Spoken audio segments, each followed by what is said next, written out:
Morning, everyone. So we're doing a series called Jesus Through the Eyes of St. John. And this morning we're going to look at an episode that's pretty similar to the one we looked at last Sunday. It should be a lot of fun. Let's just have our first verse up on the screen, please, and we'll get at it. So, Gospel according to St. John, chapter 9, verse 1. The writer tells us that as Jesus went along, he saw a man who was blind from birth. His disciples asked him, "Rabbi, who sinned, this man or his parents, that he was born blind?" Now, we might be comfortable with drawing some kind of connection between some kinds of behavior and some kinds of sickness. We might be. But this, to our modern ears, is nonetheless quite a grotesque question. We know for the most part there is no direct correlation between a person's sickness and a person's sin. To think that there is to subscribe to the medical theory of the medieval world, where you're constantly looking to make some kind of connection between misfortune and morality. However, one of the tricks in reading the Gospels is not to read them with modern ears. One of the tricks, as far as you can, is to try to read them with first century ears and get into their heads. So the people in this story are in the ancient world. And along with everyone else in the ancient world, they do assume that there is a direct A to B relationship between misfortune and morality. For example, have a look at this. This is a line from the Targum. The Targum is a Jewish commentary on the Hebrew Bible. And this line in the Targum is talking to parents who are dealing with the issue of a misbehaving teenager. And so the advice that the Targum gives to these parents who are going through this issue is that they should come to the temple and with contrition say, "We have transgressed the word of God, therefore this child who has been born to us is unruly and rebellious." In other words, the misfortune that our no good son has brought into our life is a direct result of our immorality some years previously. This to us is a cruel worldview. We would not go there. But we are not protagonists in this ancient story. And so conditioned as they are by this cruel and unhelpful worldview, the disciples see this blind guy and they say, "Jesus, what gives? Why has he suffered this misfortune? Is it A, his fault? Did he do something? Or is it B, the fault of his parents? Did they do something?" We know it's someone's fault. We know there's always a connection between sickness and sin. Next sentence, Jesus says, and we're glad he says it, "None of the above." And the reason I think we're glad Jesus says this is because it seems to me that when you get sick, the last thing you need is guilt, right? When you're going through that thing you're going through, you've already got enough on your plate without going through the soul-searching agony of trying to figure out what you did to cause that thing you're going through. That's why we didn't like all that secret nonsense that was popular a few years ago. Remember that? That you attract things to you from the universe, and that what you deserve, the universe serves. And we liked that when it was talking about success.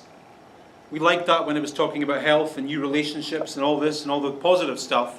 But what about cancer? Did I attract that to me? What about broken relationships? What about getting laid off from work? Did I somehow deserve that? This is a cruel worldview to which we do not subscribe. The fact is, and this is true in life, and I think the Bible confirms this, that the reason you get sick and the reason you go through misfortunes is because that's life. bad things happen to good people. Good things happen to bad people. And there is no rhyme nor reason to any of it. It just happens. So what Jesus is saying here is no.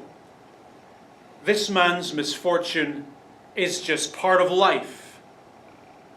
But, seeing as how we're here, having a conversation about a man who cannot see, we may as well have a conversation about seeing.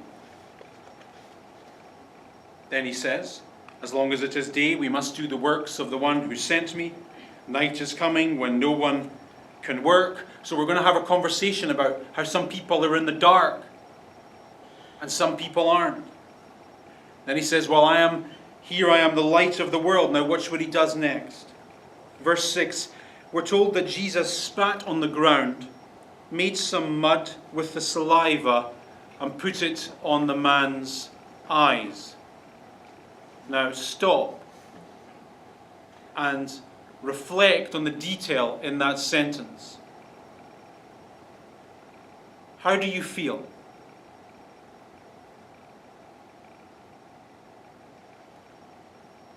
You don't know how you feel, obviously. Okay. Okay. Let's say you're at the spa. And you're about to get one of those silly mud facials. You know, the type where they smear green goop on your face and charge you $180 for it. And you know what? Frankly, you deserve the spa. You don't go there often enough, and it's been a hard month. It's been a hard year. Work sucks, marriage sucks, finances suck. You're stressed out of your eyeballs. And so you check into the spa for some much needed you time. And as soon as you walk through the door, you feel instantly more relaxed. There's a water feature behind the reception desk. Tibetan chanting playing softly in the background. There's pictures of pebbles on the wall. And you lie down on the table and your masseuse begins to prepare your facial. And the sound of your Zen-like tranquility is broken by the sound of him hawking something green deep from within his nasal packages. So can I ask you the question again? How do you feel? This is gross, right? I don't care if it's the latest thing from Sweden. It's horrible. And if it is gross to you and me, it is even grosser in the first century. Those of you who've read the Bible will perhaps have noticed that the biblical writers were slightly squeamish about bodily fluids. I think almost every type of bodily fluid is mentioned in the Hebrew Bible, and from memory, contact with 100% of them renders a person religiously unclean, persona non grata. Have a look at this. This comes from the Hebrew Bible book of Leviticus, the biblical book of strangeness. And this is just one of many I could have chosen, and it says, if the man with discharge spits on anyone who is clean. So we're talking about spitting on someone's face. They must wash their clothes. Washing my face would have been my first option, but hey. They must bathe with water, and they will be unclean till evening. So here's the ancient world. Here's the worldview where this strange facial is happening. A person's spit renders a person instantly unclean. It's one of those taboo things that you dare not talk about and certainly dare not do. So why, therefore, does Jesus do what he does? Why risk alienating 100% of his audience? Jesus, remember, in the Gospels, almost never misses an opportunity to say, your way of looking at the world, with its neat boxes that you can tick, and its religious systems that that you have like a checklist beside, and your worldview that all makes sense, and you understand completely, and you know everything, and you understand everything. Your worldview is wrong. And to demonstrate the wrongness of it, I'm about to do the right thing by doing the wrong thing. Deal with it. And when you see me do the right thing by doing the wrong thing, it's going to cause all sorts of questions for you about what you think you know and what you think you understand. So anyway, Jesus does this mud facial spit thing. I'm grossed out, you're grossed out, they're horrified. Then the next sentence, with some economy of words, Jesus says, go wash in the pool of Siloam. The guy goes, he washes, and hey presto, he can see. Then the fun starts. We're told that his neighbours and those who had formerly seen him begging. So then we get into some rather unsurprising detail.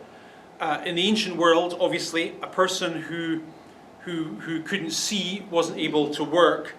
And in an age where there was no such thing as social security, the only option available to this man was begging. And everyone in his subdivision knew him as the blind beggar. Great sentence, there's a lot of B's in it, easy to remember. He's a blind beggar. And they were probably nice people, they were probably involved in his begging. So someone probably went to his house every day and took him by the arm and said, let's go, we'll take you to the corner where you always sit. And you'll make sure you get there safely, and you're here now, sit down. Then they would have gone into the coffee shop and gotten him an empty paper cup and said, here, hold this, and people will put money in it, and I'll come back for you at 5, and if you've made enough, we'll get something to eat. And every day this would have happened. This sentence is saying this guy is part of the neighborhood furniture. For as long as everyone can remember, they can remember the blind beggar begging on the street, and they could remember the way they helped him and all that stuff. He was well known for his problem. And so when they see him not begging and not blind, they're quite understandably thrown into a bit of a tailspin. Not a negative tailspin, just a tailspin. And so they say to themselves, I suppose, isn't this the man who used to sit and beg? Some said it was, others said it wasn't. So they have this. This happens to you when you see a friend who you haven't seen in 6 months and they've lost 50 pounds, right? You're like, oh, is that? No, yeah, whoa, is that really? No, it can't be. They have this kind of conversation. The man, somewhat annoyed, I suppose, that they're having a conversation about him without him, says, it is me. It's me. His neighbours then ask, completely legit question, how then were your eyes opened? At which point the man tells them, again with some economy of facts, the bare details. The man they call Jesus made some mud, I won't tell you how, and he put it on my eyes. He told me to go to Siloam and wash, so I went and I washed, and I could see. Now, this is big information. This is not a spurious healing that you see on television where some dodgy evangelist performs a dodgy miracle for someone that you can't verify. I mean, they know this guy. They've known him their entire lives. There's no question in their mind that he used to be this, and now he's this. And so quite naturally we're told that they brought to the Pharisees the man who had been blind. Now, when John says that they bring this guy to the Pharisees, who we know as bad guys in the story, he's not saying that they did so with any malice. His neighbours are people like you and me. They're just blue-collar, ordinary folk. They hang drywall for a living. 9 to 5, they hold a hammer in their hand. They work in some cubicle. They're not theologians. They don't know anything about this stuff. And this big headline's just been landed in their life. He was blind and now he can see. We don't know what to make of this. We don't know how to make sense of this information. And so we need to go to the Bible experts and ask them, what the hell is going on here? And so they go to the Bible experts and say, hey, Bible experts, can you tell us what sense to make of this? Because he used to be blind and now he can see, and we just don't know what to think about it. Help us understand it.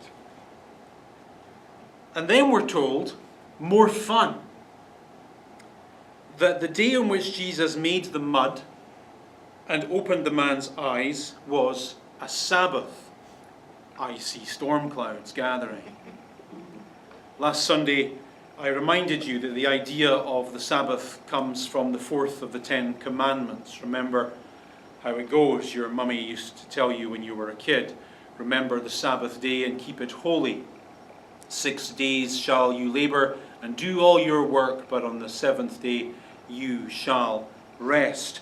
And you'll remember that I taught you that in Jesus' day, these words were regarded as being among the most important in the entire Bible. So important, in fact, that religious professionals like the Pharisees devoted large sections of their career to clarifying the fourth commandment. And I say clarifying because, of course, the fourth commandment's it's not that long and it's kind of vague. So what does it mean to work? What does it mean to rest? So people wrote book upon book upon book about what was work and what was rest. And over centuries, these opinions and these traditions eventually became rules. And Jesus has broken these rules, notice, on 2 counts. Notice the way the sentence is written. Count number 1. There's an entire section in the Mishnah, the Jewish rule book, that classifies all forms of healing as work. Those of you who work in hospitals and heal for a living will agree with this. When you go and you do your thing, you're working. At the end of the day, you're tired. It's work. And so Jesus has healed. He's worked. Naughty Jesus. And then there's another form in the Mishnah that classifies kneading, this act, as work.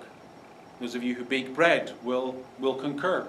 When you finish, your fingers are tired sometimes. If you work as a baker, make good cakes. First of all, we should get to know each other. Second of all, it's work, right? And what's Jesus done? He's made a mud cake. He's kneaded saliva with mud. So he's worked on 2 counts. Naughty Jesus. And so therefore, when the man tells the Pharisees that Jesus put mud on my eyes and now I see, it creates a confusion for them. They don't know what to make of it. And so some of them respond and say, well, this is an open and shut case. This man isn't from God. He's broken the rules of the Sabbath. That's the main headline. Jesus broke the rules. Others of them, we're told, see a different headline. The headline they see is, well, Jesus healed a blind man. So that's probably cool. And then in this next sentence we read that they have this kind of argument about what's going on, and they were divided. So, having been asked by the ordinary people in the village to comment on this miracle, the religious experts cannot agree on which commentary they should give. Some of them think what Jesus did was wrong, some of them think what Jesus did was right. Meanwhile, the neighbours in the man's blind division are standing in the corner waiting for a statement that will help them make sense of what they've just seen. So because they can't agree, the Pharisees form a committee. Always a good idea. And they decide to investigate the miracle, which, and at this point I'm with them. We're conditioned as Christians to not like the Pharisees, for good reason.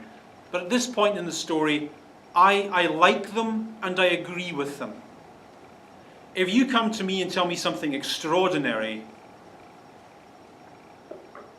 the rational side of me is going to think that you're probably... There's all negative words and none of them are acceptable. My default position is I won't believe you. And I think that's right. Galileo said famously, remember, that I do not believe that the same God who endowed us with reason and intellect intended for us to forego their use. So miracles of any description alleged should be investigated. Last week I showed you this photo from Lourdes in France, and I said, and a few of you did not like me saying, that these people who have come to Lourdes to get healed by God are not going to get healed by God. The odds of them getting a miracle in Lourdes are slightly worse than the odds of them winning the lottery. And the reason I know that for a fact is because the Roman Catholic Church, to their credit, have an X-Files department in Lourdes. Seriously, they have like a fringe division, and it's called the Lourdes Medical Bureau, and its job is to investigate the truth of miracles. And in their investigation, they get into everything. Were you really sick? Do you have witnesses? Can I have the phone number for your family doctor? Because we're definitely going to want to call your family doctor back home. Can you get us your medical records? Have you changed your medication recently? Is this a genuine miracle, or are you an attention-seeking liar? They get into everything. And that's what the Pharisees are about to do with this blind man. Quite rightly, they don't believe. And so they investigate. Next sentence. They did not believe that he had been blind. There must be a rational explanation. And so they sent for the man's parents. Skeptical. And they interview the parents with skepticism. And they ask him two questions. Question number one, is this your son? Question number two, is this the one who was born blind? And if the answer to both of those questions is yes, we have a third question. How then can he see? The parents are willing to answer the first two questions. They're easy. Yes, he's our son. Yes, he was born blind. As far as your third question, we're not going there. You better ask someone else. You better ask him. We may have been there. We may have seen what happened, but we don't know how. What happened, and we're not answering that question. And the reason they're so cagey about not answering the question is because John tells us in the next sentence, they were afraid of the Jewish leaders, because they had already decided that anyone who acknowledged that Jesus was the Messiah would be thrown out of the synagogue. Now, in the first century, good Jews, and they were all good Jews really, they had to recite 18 prayers a day, 18 benedictions.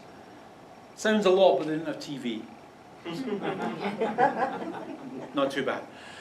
And in response to the emerging ministry of Jesus, a Jewish apologist called Simon the Small, I don't know why he was called Simon the Small, probably a Christian person making fun of him. Anyway, he changed the 12th of the 18 benedictions to respond to Jews who were thinking about Christianity. And it went like this. For the renegades, that's us, let there be no hope, and may the arrogant kingdom be rooted out in our days, and the Nazarenes perish in a moment and be rooted out from the book of life. So, put yourself in the shoes of these parents. Every day of their recent lives, they've been reciting this 12th benediction, and they know if they say anything even remotely positive about Jesus, they'll be expelled from the synagogue, which in their culture is a huge deal. If you were to get thrown out of this church, you wouldn't care that much. Like, I can't imagine why you would get thrown out of this church. Our standards are so low. But if you did, you could just go to the church up the road. They'd be happy to have you. It wasn't like that in the first century. In the first century, one village, one synagogue. And all synagogues are connected, all administered by the same system.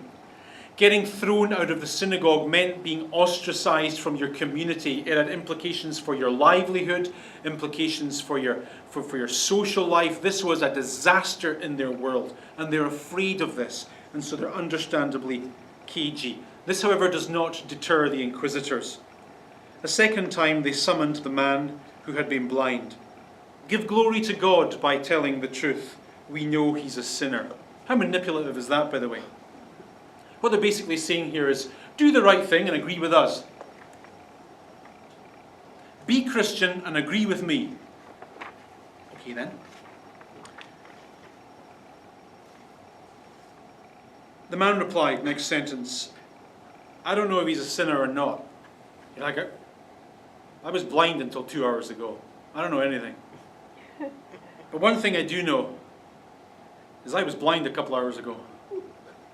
And now I'm not. So this man professes no competence to judge whether or not Jesus is a sinner. He's not a theologian. He's happy to leave that to them. All he knows is that he was blind, and he won't hear them say any different. And now he can see. So then the inquisitors go over the details of the case again. So what did he do to you again? Tell us again how he made you see. At this point you can see him rolling his newly opened eyes and saying like, dude, we've been over this 3 times already. Told you already what he did and you didn't listen. I told you again what he did and he didn't listen. Why do you want to hear it again? You're not going to listen again. Shall we do this all day? Shall you keep asking me the same questions that you already know the answer to, so you think? What's the point? Then he ends the conversation with a beautiful remark. He says, do you want to become his disciples too? In the ancient world, sarcasm was a way of talking to someone, I suppose it still is, who you thought was beneath you. It was a way of answering a question that you thought wasn't worthy of an answer. Like, you know when your silly boss asks you if you've done last month's report yet, and you say, 4.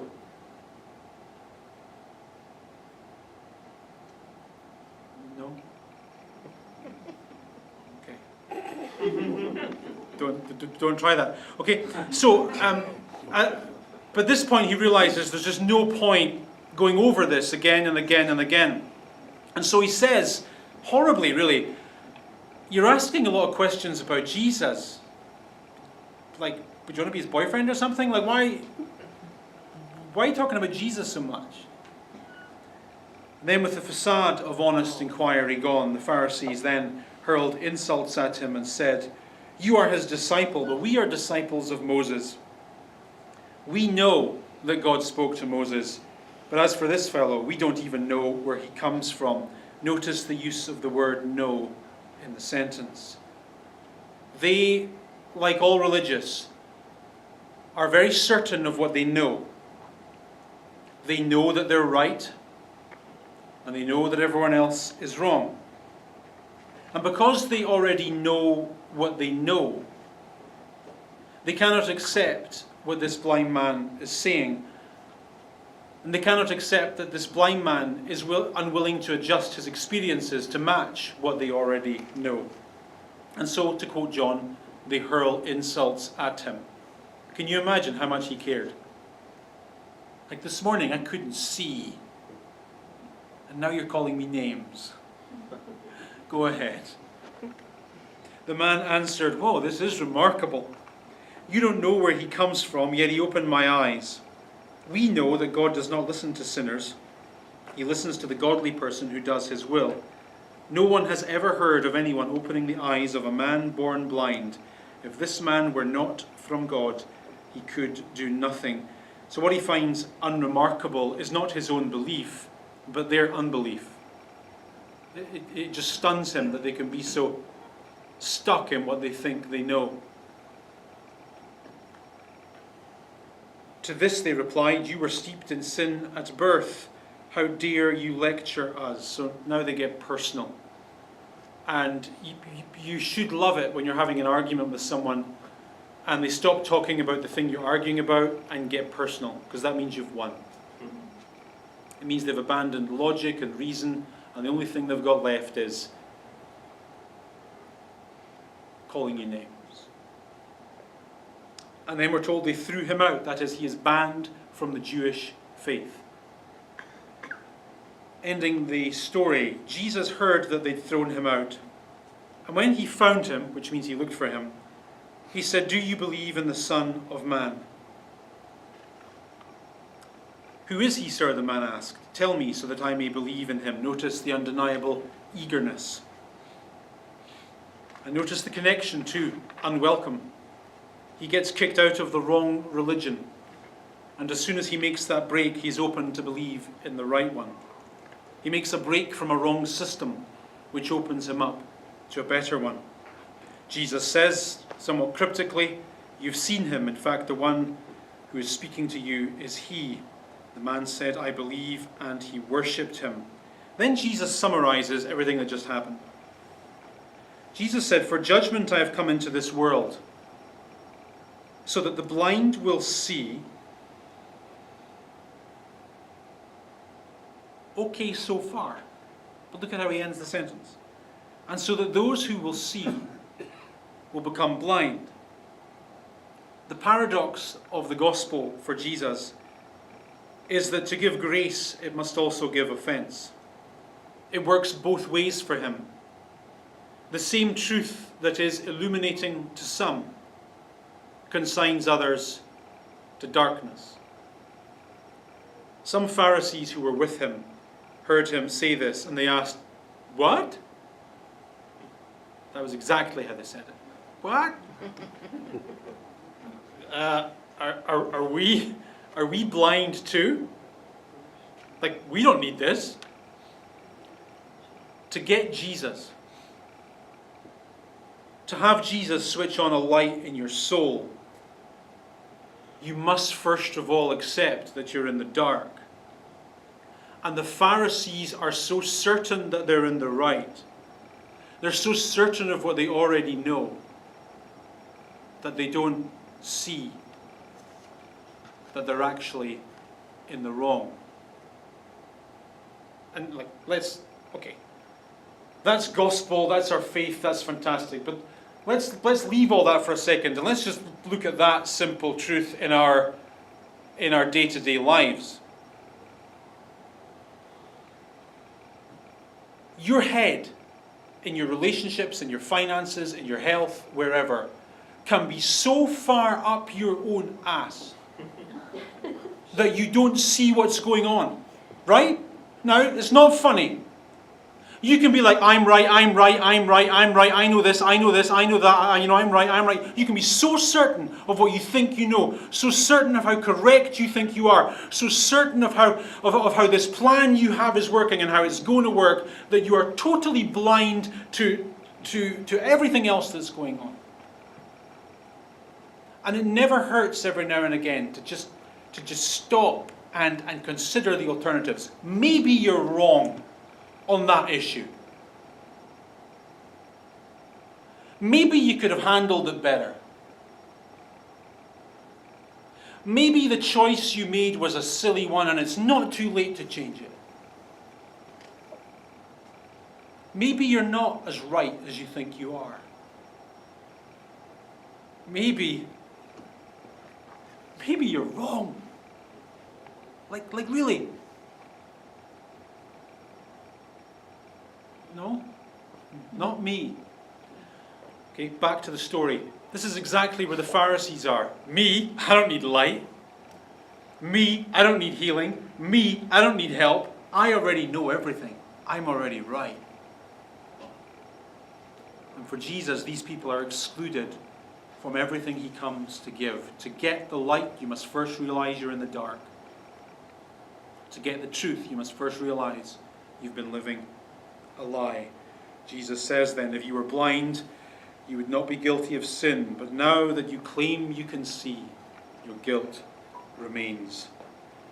The Bible says, does it not, that there's more hope for a fool than for a man who's wise in his own eyes. It's 11:33.